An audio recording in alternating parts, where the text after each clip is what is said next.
Hey everyone, welcome to the pre-race chat of the Brazilian GP of the Bwoah Racing League. And we've got the podium finishers of the United States GP.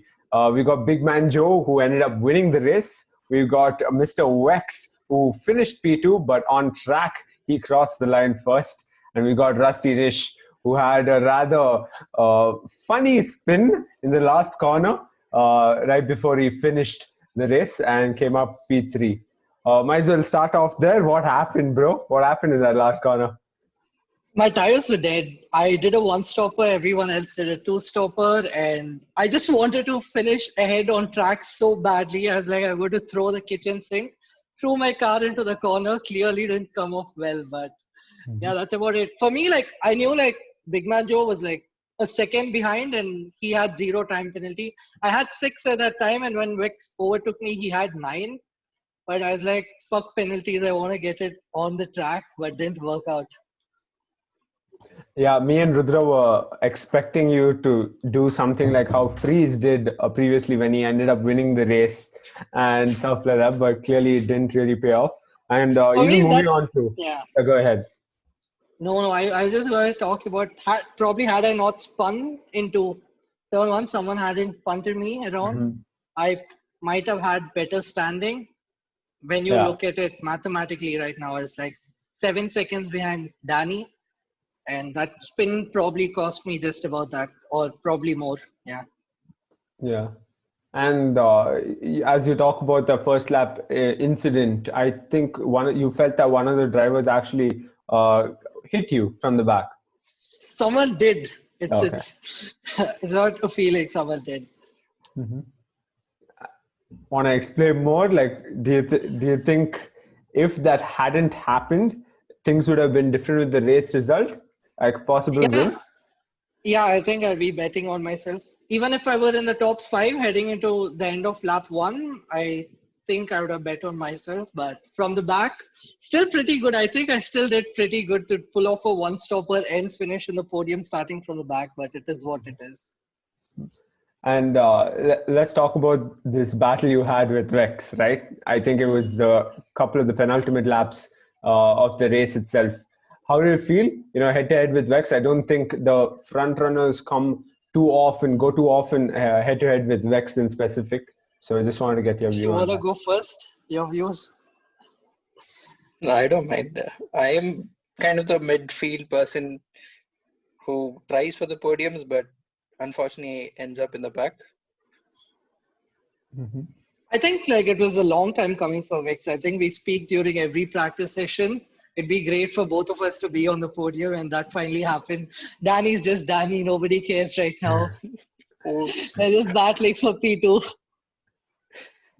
I think we always perceived Mr. Vex, me and Rudra, as someone who would, get caught off guard going into the race, because qualifying, more often than not, he's in the top 5. We've seen that happen. So for once, it seemed like a good race. But yeah, going into specifics, right? That wheel-to-wheel battle the both of you all had. How did you all feel that went? Well, Rusty Nash with the Ferrari was obviously fast. His one-stopper was great because no one expected a one-stopper in USA after it was raining. Even Big Man Joe went for a two-stopper. He was on the softs and then he switched to mediums. But good job, Rusty Nash. And the battle was pretty okay because he was on older tires, I was on fresher tires. He let me the space. It was comfortable between us. Okay, awesome. And of course, just not sure if I'd call it comfortable, but I think it's fair.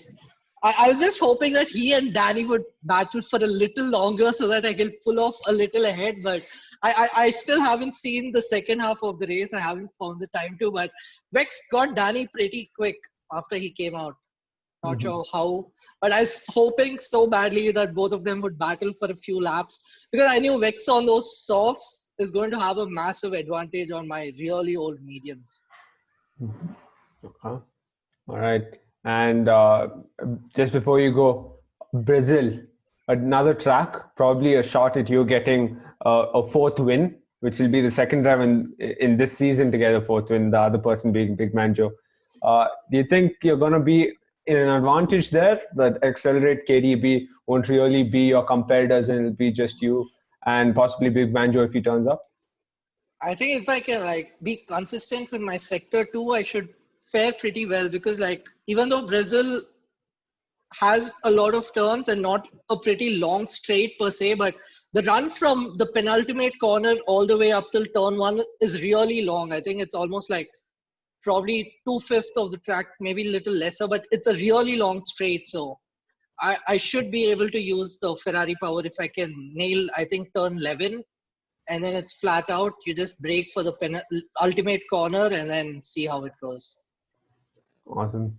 Looking forward to Danny seeing not it. being there helps. Also, mentally, I don't have to deal with, oh my God, where the fuck is Danny in the race? I think I won't be surprised if he puts in a surprise entrance because if I'm not wrong, With that's no what happened in practice. Japan. Yeah, that's what happened in Japan. Danny, Either please way. let us know in advance. Yeah.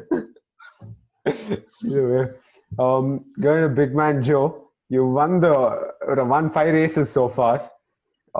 You had mentioned to me before the league started that you've never won a league race. You hadn't won a league race yet. Talk us through how the 5 wins have been till now, and then we'll talk about the rest. I think turning point has to be Bahrain, because up till then I had this constant thought, I haven't won, because I kept coming close, but that final step, something would go wrong, penalty, or I would make a mistake. So once Bahrain happened, because for me on my screen I kind of won, right? But then on the stream I wasn't there. Mm-hmm. So that was disappointing. And then going into China, I got the lucky win there with Vix and Ashwin screwing up in the last few corners. So I think once that win happened, for me, it was just like liberating. I didn't have that. I could relax again and just, be confident with it. And to be honest, the wins, I don't think I really thought I would win in most of the tracks that I won at. Like in terms of tracks that I'm good at, I would say Singapore and USA is right up there. But then Mexico is definitely, I didn't think I would win there. So it's been a mixture of, let's say, good luck and also a lot of work from my end to bring the alpha in front. So yeah, it's been really good. And for Brazil, I think Rastinish has it covered. I think if he can keep it clean, he's doing it because I have my exam, so definitely not coming. Yeah. Okay. All right. And of course, Mr. Wex on track. You finished. You crossed the line first. How did it feel battling it off with these two lads? And of course, the crushing part where the time penalties actually cost you the win. Well, at first I didn't think that I had as much as pace as Big Man Joe, but that the good switcheroo that I made with the strategies, he went on the softs first, I went on the mediums first. Then I had much pace in the softs. That helped. Really? That's all. And Gouts missed the race, even watching it. He really wanted to, witness the other McLaren actually lead the race because he was the only other McLaren driver to have led the race earlier on. Going to Brazil, thoughts? Well, Brazil is a pretty medium track, I would say. A lot of corners, a lot of speed corners, easy for penalties. Mm-hmm. If we keep it clean, then probably a podium. Okay. All right. And Rasina, since you're still here, this happened to you both in the United States GP and the Mexican GP, where the last lap, actually, you got the most penalties on. Yeah, so Mexico, I don't think it was my fault. I was just having such major stutters that mid-corner, my car would stop. But obviously, you put in so many laps that you automatically start turning your steering in correlation, but that just didn't happen in the game. And I got those penalties. But in USA, I was actually pissed on my first look at Vex's overtake. I didn't think it was the cleanest. But the stewards felt otherwise, and I think that's fair, or else we'll just kill racing. I think in retrospect, it was right on their part. But yeah, so I at that point, I knew, like, look, I'm not going to beat Danny in the world standings. So I might as well try to get a win on track. So I absolutely threw everything that whole lap, on those old mediums. And I think in sector 1 on one of the S's, I went wide. and that was it. And that was okay. Like I knew I was trading that off. I knew I could just chill and get the P2. But then I thought, like, what's the point of a P2 when it's not going to make any difference? We're here to have fun, and I think that's what I had. So no regrets, both races. Great. You brought up the standings itself. What looks like a done deal for the championship. The only other permutation for Big Man Joe not to win the championship this weekend is if Accelerate wins as well as gets the fastest lap. It's been a great season. I think both of the other drivers, Rusty Nish and Mr. Wex, are in the top 10 as well. Mr. Wex a bit in the 8th position, if I'm not wrong, and Rusty Nish up there. How's it been, the fight itself? Just your thoughts on the season as it comes into the end. You're asking me? Yeah. Oh yeah, so when in Japan, Big Man Joe said that he's going off, I had like really high hopes because I was probably like, I think 50, 60 points behind him at that point of time. And I thought if he's going to miss 3 races, like it'll make sense. But then Japan, I had a disastrous race completely on me. I still think I salvaged P6 or P5, P6. But again, like I cost KDB his race. But yeah, Japan, Big Man Joe comes out of nowhere, wins. Mexico, my computer messes up and he gets those 7 extra points and he wins again in US. And I think at that point now I've resigned to the fact that I've still got a battle for P2 though. Accelerates ahead of me by 16 points. So at least for me, the season's not done. Exactly. I've still got 3 races and I got 16-point deficit to make up for. So that's there. Next 3 races are going to be interesting. But Rustin has brought up a valuable point. What could have been if Big Man Joe hadn't missed a single race? What do you think? I mean, boys, I think it would have been really close between me, Accelerate, and Big Man Joe had he not been there for the last 3 races.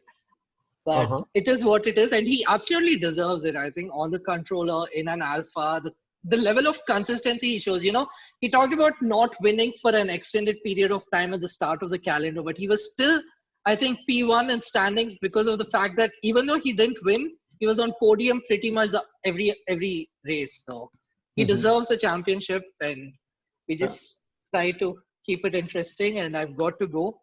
Have fun, boys. Thanks See you tomorrow, Vex. Have fun, guys. Have fun. All the best. Yeah, and I'll try winning the championship for you. Yeah, let's do that. Bye. Bye. And yep, I wanted to talk about Supreme Leader because I think he got his season cut short, unfortunately.